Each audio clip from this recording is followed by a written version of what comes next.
Hi friends, welcome to Udharan TNPSC Academy. TNPSC Max Aptitude number series topic la ஒரு sum பார்க்க போறோம்.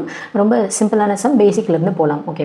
So 20, 19, 17 இந்த இடத்துல என்ன வரும்னு கேட்டிருக்காங்க 10, 5. ஓகேவா? So இத பாருங்க. ஃபர்ஸ்ட் பாருங்க 20 ல இருந்து -1 பண்ணோம்னா 19 ஆகுது. ஓகேவா?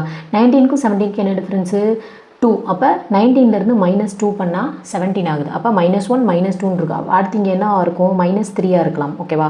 அப்போ 17 ல இருந்து 3 மைனஸ் பண்ணால் என்ன ஆகும் என்ன ஆன்சர் வரும் 14. ஓகேவா? அப்போ இந்த இடத்துல 14 ஆன்சர். இதை கம்ப்ளீட் பண்ணிடலாம். இப்போ இந்த 14 இருந்து என்ன பண்ணுறோன்னா -1 -2 -3 அடுத்து -4. 14 - 4 என்ன 10 கிடச்சிருச்சு. அடுத்து -5 பண்ணணும். ஓகேவா? ஸோ 5 பண்ணோன்னா அப்போ 10 - 5 அப்படின்றதும் நமக்கு கிடச்சிருச்சு. அப்போ நம்ம பண்ணது கரெக்ட். ஸோ இப்போ ஆன்சர் என்ன இங்கே கொஸ்டின் மார்க் கேட்டிருந்தாங்களா? இப்போ ஆன்சர் என்ன அப்படின்னா வந்துட்டு 14 அப்படின்றதான் வந்து இந்த சம்க்கான ஆன்சர். ஸோ இதே மாதிரி நிறைய பார்க்கலாம். சேனலை மறக்காம சப்ஸ்கிரைப் பண்ணிக்கோங்க. தேங்க்யூ.